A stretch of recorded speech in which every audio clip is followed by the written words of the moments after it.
আসসালামু আলাইকুম, শুভ সন্ধ্যা প্রিয় বিনিয়োগকারী ভাই বোনেরা। আশা করি সকলেই শারীরিকভাবে সুস্থ আছেন এবং ভালো আছেন।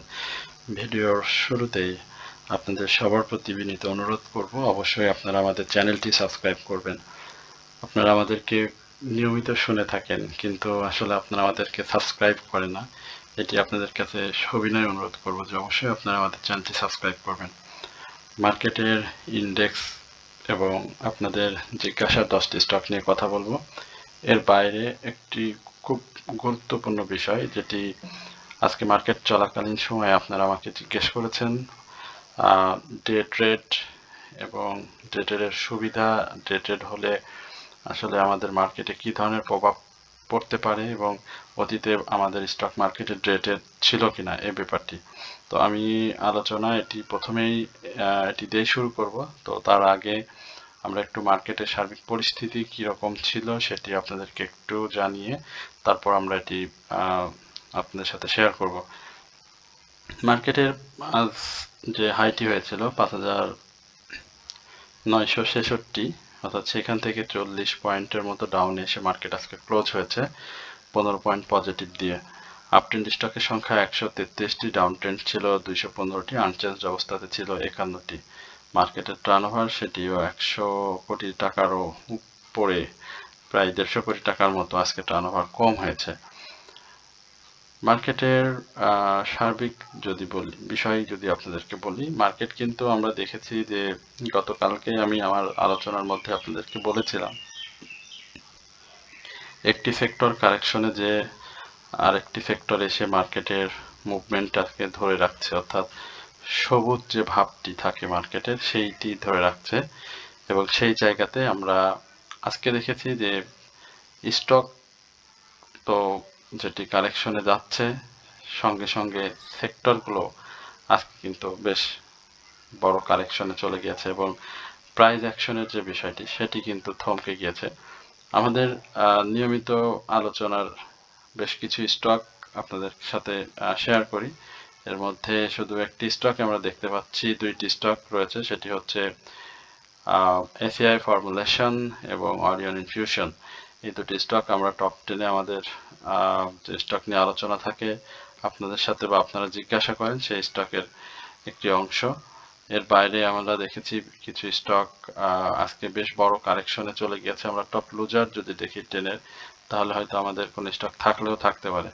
আমাদের এই জায়গাতে অ্যাপেক্স ট্যানারি কিন্তু রয়েছে। অ্যাপেক্স ট্যানারি মূলত আমাদের 102 টাকাতে দেওয়া ছিল এবং এটি গতকালকে একটা প্রফিট এখান থেকে বিনিয়োগকারীরা নিয়েছেন এবং নাহি ক্যাপ রয়েছে, সেটিও আমরা একাধিকবার আপনাদের সাথে আলোচনা করেছি এবং এই জায়গাগুলো থেকে নাহি অনেক প্রফিট দিয়েছে বিনিয়োগকারীদের। আপনারা দেখতেই পাচ্ছেন সেই 20 টাকারও নিচে আমাদের নাহি দেওয়া ছিল, সেখান থেকে নাহি 42 টাকা গিয়েছিল।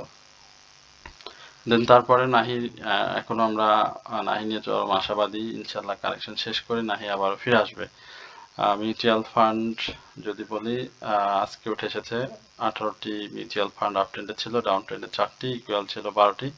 ফার্মা মোটামুটি 15টি স্টক আপ ট্রেন্ডে ছিল। টেক্সটাইল যে কিনা ইন্ডেক্স ধরে রাখতে বা ইন্ডেক্সটাকে খুব সুন্দর করে সাজিয়ে দিতে বড় ভূমিকা রাখে, সেই টেক্সটাইল সেক্টর কিন্তু আজকে মাত্র 8টি স্টকে আপ ট্রেন্ড ছিল। ইন্স্যুরেন্স 10টি স্টক ছিল এবং দেখেন লাইফ সেক্টর একেবারেই যাচ্ছে তাই অবস্থা, একটি স্টক আপ ট্রেন্ডে। আইটি সেক্টরের 2টি স্টক আপ ট্রেন্ডে। যে টেলিকমিউনিকেশন যেটি আমরা আপনাদেরকে বলি, সেই টেলিকমিউনিকেশনের আজকে একটি স্টক ডাউনে ছিল, 2টি আপ ট্রেন্ডে ছিল। সিমেন্ট সেক্টরের প্রতি গতকালকেও আলোচনায় বলেছিলাম নজর রাখার জন্য, সেই সিমেন্ট সেক্টরে দেখতে পাচ্ছেন মোটামুটি প্রাইস অ্যাকশন হচ্ছে সিমেন্ট সেক্টরে। এটি আমাদেরকে দেখতে হয়। সার্ভিস অ্যান্ড রিয়েল এস্টেটের একটি স্টক আপ ট্রেন্ডে ছিল না। আমরা একটু চার্ট নিয়ে আপনাদের সাথে আলোচনা করতে চাই। চার্টের কি অবস্থা? চার্টের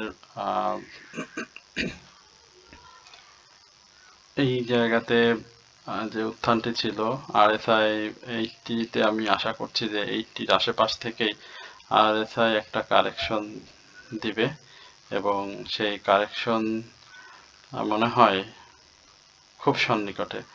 গতকালকের আলোচনায়ও আপনাদেরকে আমরা বলেছিলাম যে আরএসআই যে জায়গাটি রয়েছে সেই জায়গাটা আসলে একটু কারেকশনের প্রয়োজন, এবং একাধারে মার্কেটে যখন ইন্ডেক্স ইনক্রিজ হয় তখন কিন্তু মার্কেটের শক্তির জায়গাটা খর্ব হয়। সুতরাং সেই জায়গাতে আমি এখন মনে করি যে ইন্ডেক্সের একটু কারেকশন খুবই জরুরি। ইতিমধ্যে আমরা এই জায়গাগুলোতে যে মুভমেন্ট দেখেছি, এই জায়গাগুলোতে কিন্তু ইন্ডেক্সের যথেষ্ট ইন্ডেক্সের কারেকশন ছিল না, বাট স্টকের প্রাইস অ্যাকশনের একটা কারেকশন আমরা দেখেছি। এই জায়গাটাতে আমি ইনভার্টেড হ্যামার যদি ধরি, যেহেতু আমাদের এই মুহূর্তে বুলিশ মার্কেটে, তো সেই জায়গাতে ইনভার্টেড হ্যামার ধরলে ব্যাপারটা একটু ভিন্নভাবে ব্যাখ্যা করা হবে এবং সেক্ষেত্রে মার্কেটের আবার ঊর্ধ্বমুখী প্রবণতা চলে আসবে। কিন্তু আমি এখানে এটাকে আরেকটু ক্যান্ডেল আরেকটু হলে, বডিটা আরেকটু বড় হলে সেখানে এটাকে শুটিং স্টার হিসাবে ধরে নিতাম, এবং যেটি কিনা মার্কেটের ওপেন এবং ক্লোজের কাছাকাছি অবস্থান, এবং সেই জায়গাতেই বন্ধ হয়েছে, এবং এটাকে আমি একটি ডাউন ট্রেন্ডই বলবো আগামী দিনের জন্য। এবং সেই জায়গাতে ডাউন ট্রেন্ডটা খুব বেশি বড় হবে না।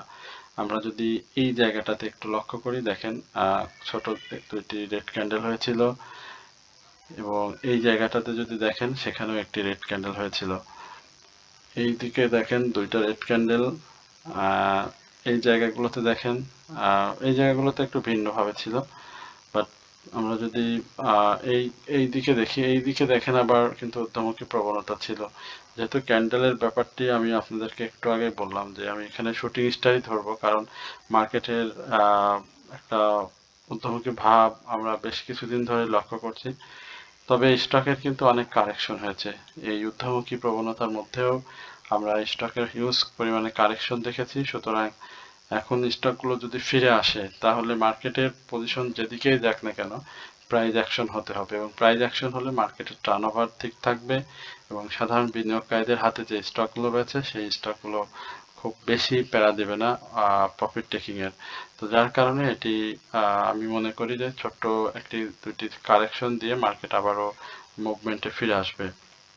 সুতরাং এই জায়গাতে হতাশ হওয়ার কিছু নেই। এখানে হিস্টোগ্রামের বারগুলো দেখতে পাচ্ছেন সবুজ, বাট অনেকটা ধূসর সবুজ, কিন্তু অনেকটা ছোট আর কি।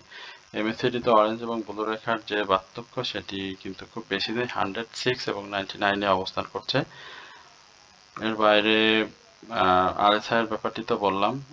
মুভিং এভারেজে এই মুহূর্তে ইন্ডেক্সের ভ্যালু থেকে অনেক বেশি পার্থক্য। এই যে মুভিং এবং ইন্ডেক্সের ভ্যালুর মার্কেটের যে সিগন্যাল বাই থেকে সেলে ইনফ্লো, সেটার এখনো বেশ সময় লাগবে, বাট এই জায়গাগুলোতে কিন্তু একটা দুইটা কারেকশন দিলেই আমরা সরাসরি ইন্ডেক্সকে সেল প্রেসারে ছেলে ঢুকে যেতে দেখব। সুতরাং আপনাদের হাতে থাকা যে স্টকগুলো রয়েছে সেগুলো যদি প্রফিটে থাকে অবশ্যই সেখান থেকে প্রফিট নেবেন, এবং যেগুলো স্টপ লস হিট করবে সেগুলো থেকে আপনি স্টপ লস নিয়ে আবারও একই স্টক আপ ট্রেন্ডে বাই করার পজিশন নেবেন। তাহলে আপনার যে স্টপ লসের যে লসটি রয়েছে সেটি দ্রুত মার্কেট ইন্ডেক্সের মুভমেন্টের সাথে সাথে প্রাইস অ্যাকশন শুরু হবে। আমি আপনাদের যে প্রথমেই যে কথাটি বলেছিলাম সেটা হচ্ছে ডে ট্রেড সম্পর্কে আপনারা আমার কাছে অসংখ্যবার মেসেজ করেছেন। তো ডে ট্রেড, এবং একজন খুব সুন্দর একটি প্রশ্ন করেছেন যে আসলে ডে ট্রেড এটা কি জোয়া খেলা কিনা, এবং ডে ট্রেডের সুবিধা অসুবিধা নিয়ে যদি একটু বলতেন। আসলে ডে ট্রেড হলো মানে একই ট্রেডিং, অর্থাৎ আপনাদের যে শেয়ারটি আপনি বাই করবেন এবং বিক্রি করবেন, যেটি আপনি যে একই দিনে বাই করতে পারবেন এবং একই দিনে সেটা সেল করতে পারবেন। আমি যদি উদাহরণ হিসাবে ধরি যে আপনি 10টা মার্কেট শুরু হলো, 10টায় 1000 fake deal Beximco even Square Pharma buy করলেন।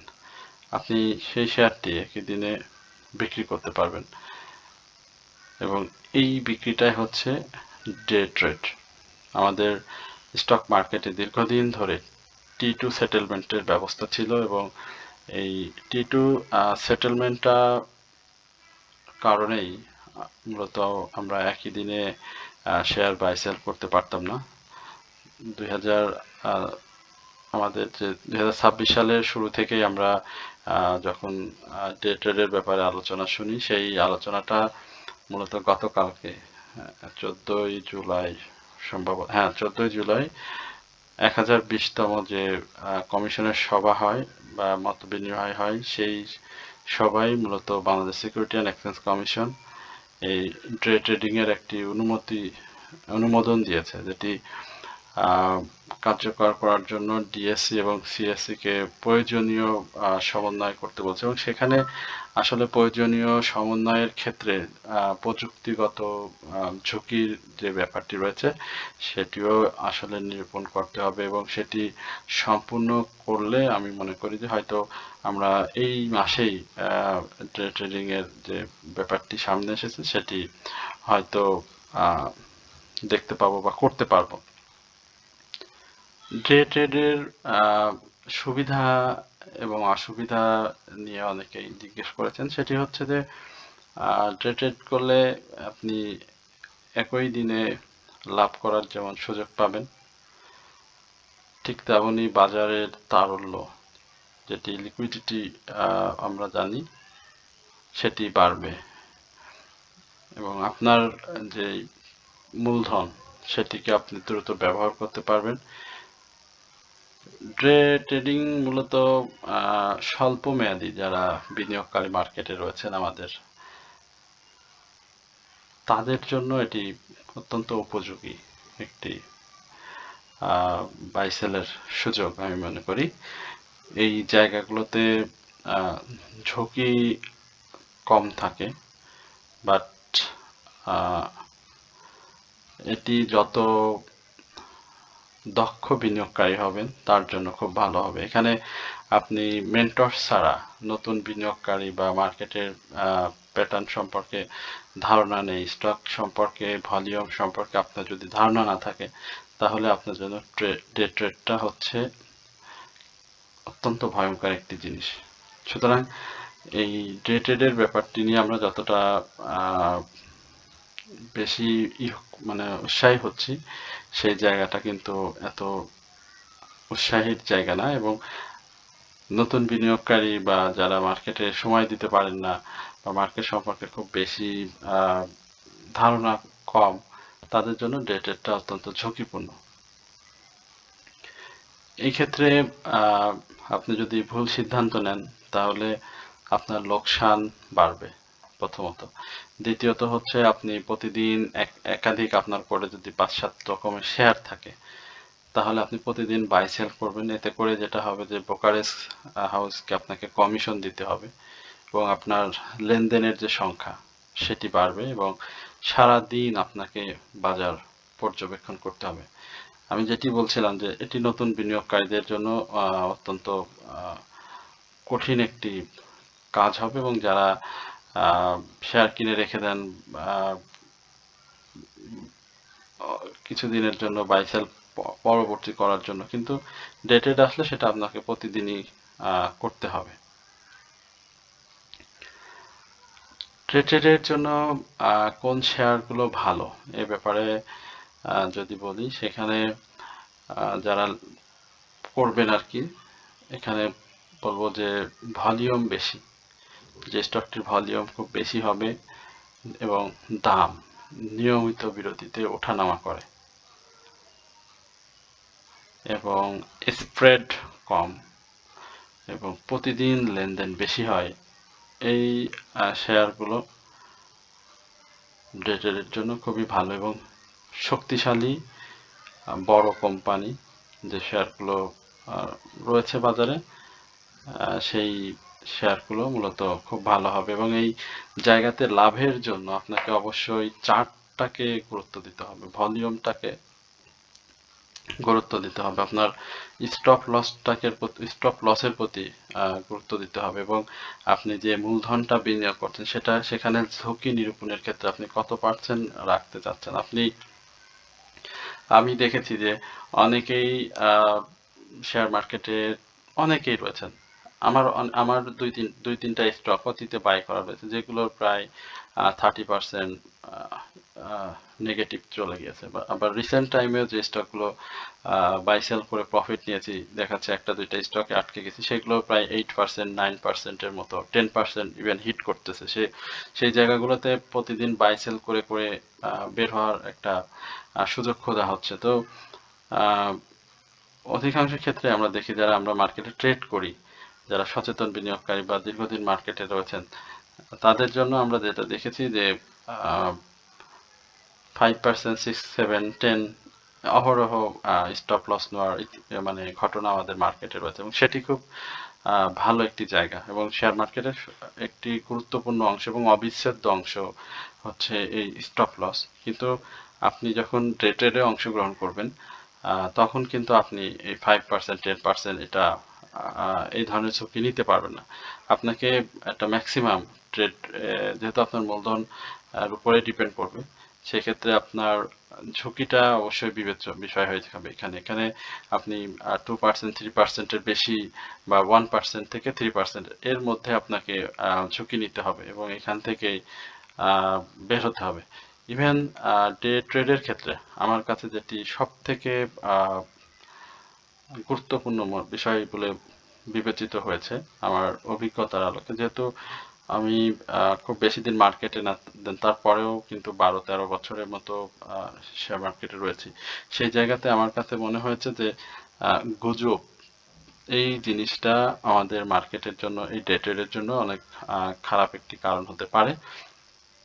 বিশেষ করে আমরা যারা সাধারণ বিনিয়োগকারী রয়েছি, এবং যারা খুব আইটেম বাজ বা আইটেমের প্রতি বেশি ঝুঁকে যায়, বারবার আইটেমের জন্য প্রতিদিন ট্রেড করতে যায়, আইটেম খুঁজে খুঁজে। তো এই ধরনের মানুষ যারা আমরা মার্কেটে আছে, আমাদের জন্য আহ, এই ট্রেডটা খারাপ হবে। কারণ আমরা যদি গুজবে কান দিই, বা গুজব যদি রাত্রে জানতে পারি যে না এটা কালকে হল্ট হবে, আমি সকালে বাই করে ফেললাম, 2, 3, 4 টাকা বেড়ে গেছে, আমি বাই করে ফেললাম, কিন্তু দিন শেষে সেটি কোনো কারণে নেগেটিভ হয়ে গেলে তখন কিন্তু আপনার ডে ট্রেডটা আপনার জন্য বড় সর্বনাশের কারণ হয়ে যাবে, এবং আপনি সবসময় এভারেজ ডাউন করতে পারবেন না। সব সময় আপনি এভারেজ ডাউন করতে পারবেন না, এবং অতিরিক্ত লেভারেজ ব্যবহার করতে পারবেন না। তো যার কারণে আমাদের উপদেশ যেটা থাকবে যে পরিকল্পনা ছাড়া বাই সেল করা যাবে না, এবং একটা শেয়ারে আপনি আহ, সম্পূর্ণ মূলধন বিনিয়োগ করতে পারবেন না। বাংলাদেশের যে টু সেটেলমেন্ট, এই সেটেলমেন্টের কারণে বা আমাদের বিও অ্যাকাউন্টে আসলে মূলত 2 কার্যদিবস লাগতো শেয়ার ম্যাচিউরড হতে, এবং সেই ম্যাচিউরড শেয়ার বিক্রি করার জন্য। বাস্তবিক অর্থে আমাদের দেশে আগে কখনোই এই ব্যাপারটাকে, ডেটের ব্যাপারটাকে এভাবে সামনে নিয়ে আসা হয়নি। কিছু ক্ষেত্রে আমি আবারও বলি, বাস্তবে কিছু বোকারেধাও নিজেদের ঝুঁকি ব্যবস্থাপনায় বিশেষ ব্যবস্থায় কিছু ক্লায়েন্টকে সীমিতভাবে কিছু ক্লায়েন্টকে সীমিতভাবে একই দিনে বাই সেল করার সুযোগ দিতেন। তবে Bangladesh stock security and exchange কমিশনে এটি কখনোই ছিল না, এই ডে ট্রেডের ব্যাপারটি। এবং যেটি ছিল, আপনাদেরকে বললাম যে কিছু ক্লায়েন্টকে এরকম দেওয়া হতো, এবং সেটি ব্রোকার হাউস ভিত্তিক ছিল, এবং সেটি সবার জন্য উন্মুক্ত ছিল না। তো আশা করি যে ডেটেড, ও আরেকটি ব্যাপার হচ্ছে যে জোয়া খেলার ব্যাপারটি, যে ডেটেডটা না, এটা এইভাবে বিবেচনা না করলে ভালো হয়, যেহেতু এটি বিজনেস। আপনার দূরদর্শিতা এবং রিস্ক ম্যানেজমেন্ট যদি ভালো থাকে, তাহলে আপনি ট্রেডে সফল হতে পারবেন। এবং অবশ্যই আমি বলবো যে মেন্টর অবশ্যই ডে ট্রেডের জন্য খুব বিবেচ্য একটি বিষয় হয়ে যাবে। মেন্টর ছাড়া নতুন বিনিয়োগকারী এবং যারা মার্কেটে কম সময় দিতে পারেন বা মার্কেটের চার্ট এই ব্যাপারগুলো বুঝতে পারেন না, তাদের জন্য অবশ্যই ডে ট্রেড অত্যন্ত ঝুঁকিপূর্ণ।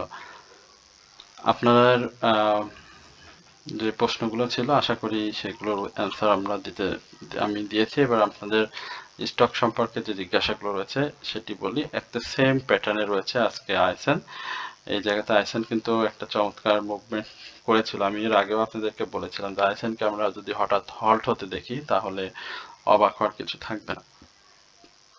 আইএসএন সেই জায়গাটা তৈরি করছে এবং আমি বললাম যে 56 66 এর এই জায়গাটা আইএসএন ভেঙে ফেললে আইএসএনটা আরো ভালো করার সম্ভাবনা তৈরি করবে এবং সেটি সামনের দিনে আমরা হয়তো আইএসএন এ দেখব।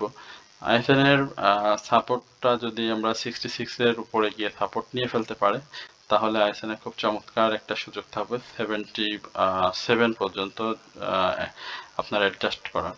তো সেই জায়গাতে যারা অ্যাডজাস্ট করতে পারবেন তারা খুব দ্রুত এখান থেকে বের হতে পারবেন এবং ধাপে ধাপে এখন বাই সেল করা যাবে আইএসএন। সেক্ষেত্রে 200 500 এই টাইপের স্টক সেল করে আবার ডাউনে বাই করে, যে আগামী দিনে এখানে ডাউনে একটি সেলের ডাউনে বাই করার সুযোগ দিবে। বাট মার্কেট পরিস্থিতি বিবেচনায় এটি এখন সামনের দিকেই মুভ করবে এবং 66 এর উপরে ক্লোজ করতে পারলে এটি আমরা একটা ভালো মুভমেন্ট প্রত্যাশা করছি। আশা করি আইসেন সেটি দিবে। আমাদের গতকালকে একটি স্টক নিয়ে আলোচনা ছিল, সেটা হচ্ছে স্টাইল ক্রাফট। অবশ্যই আপনারা সেটি দেখেছেন। স্টাইল ক্রাফটের যে ক্লোজটি ছিল এবং নেক্সট ক্লোজে আমরা এই জায়গাগুলোতে স্টাইল ক্রাফটকে দেখবো এবং স্টাইল ক্রাফট এখন সামনের দিকে যাবে, খুব দ্রুতই সামনে মুভ করবে। 75 এর আমরা যদি প্রত্যাশা করি স্টাইল ক্রাফট, সেটি কিন্তু আমাদের ভুল হবে না। বাট তার আগে তার একটা ক্লোজ তো রয়েছে 72-তে। তো দেখা যাক 72-তে স্টাইল ক্রাফট ক্লোজ করতে পারে কিনা। অবশ্যই একটা কারেকশন জরুরি এবং সেই কারেকশনটি দিবে। এখানে যেহেতু RSI 78 এর উপরে চলে গেছে, সুতরাং এই জায়গাটা অবশ্যই আমাদেরকে মাথায় রাখতে হবে। আমাদেরকে সিলভা ফার্মা নিয়ে একটু জানতে চাইছেন। সিলভা ফার্মা এই জায়গাটাতে তার যে মুভমেন্টটি ছিল দেখেন 10 টাকা থেকে 17 টাকা, এই মুভমেন্টে প্রফিট যারা নিয়েছেন তারাই তো সফল কাম ব্যক্তি হয়েছেন, মার্কেটের দক্ষ। তো এই জায়গাটাতে এখন কারেকশনটা জরুরি। কারেকশনটা, তবে কালকের দিনের শুরুতে একটা পজিটিভ ভাব সিলভা ফার্মার মধ্যে থাকবে এবং সেই জায়গাতে যদি আপনাদের প্রফিট থাকে তাহলে অবশ্যই সেটি থেকে আপনারা প্রফিট বুক করার চেষ্টা করবেন। আশা করি সিলভা এইখান থেকে আরো সামনের দিকে মিনিমাম কারেকশন জোন যদি আমরা চিন্তা করি, সেই জায়গাতে সিলভার আসলে কেমন প্রাইস অ্যাকশন হতে পারে সেটি যদি একটু আপনাদেরকে বলি, সেটা তার হাইটাকে টাচ করা, অর্থাৎ আজকে যে হাইটা করেছে 17 টাকা 50 পয়সা, সেই জায়গাটা টাচ করা। সিলভার কিন্তু পাবলিকের শেয়ার খুব বেশি না, যে প্রাইস অ্যাকশন বা যে প্রাইসে এখন অবস্থান করছে মাত্র 4.5 কোটির মতো শেয়ার রয়েছে সিলভার কাছে। সুতরাং এই জায়গায় আমরা সিলভার একটু লাইভ সার্কেলটাও আপনাদেরকে একটু দেখাতে চাই। এই দেখেন, এই যে ফ্লোরের পরে যে ডাউন ট্রেন্ডটি, এই জায়গাটাতেই কিন্তু তার মানে সর্বনিম্ন প্রাইস। এর বাইরে যদি আমরা একটু চিন্তা করে দেখেন সিলভার প্রাইসটা কিন্তু অনেক ভালো ছিল। হ্যাঁ, এই জায়গাতে এবং এইখানেটাতে কিন্তু সাময়িক কিছু সময় ডাউনে ছিল, দেন তারপরে কিন্তু আবার মুভ করেছে। এখন সিলভার যে সময়টি আসে সেই জায়গাটা আমরা 18 টাকা 60 পয়সা, যদি সে 17 টাকা 50 টাকা ব্রেক করতে পারে সেই জায়গাতে আমরা দেখতে পাবো। আমাদের গ্রুপের যে ব্যাপারটি রয়েছে সেই গ্রুপে আসলে আমরা খুব স্পেশাল কিছুই দিই না। আপনাদের সাথে যে শেয়ারগুলো নিয়ে কথা হয় এগুলো মূলত আমাদের গ্রুপেরই একটা অংশ, বাট হয়তো আপনারা এখানে ধরতে পারবেন না যে আমরা আসলে কোন স্টকটা প্রতি ফোকাস করছি বা কোনটাকে আমাদের বাই হচ্ছে।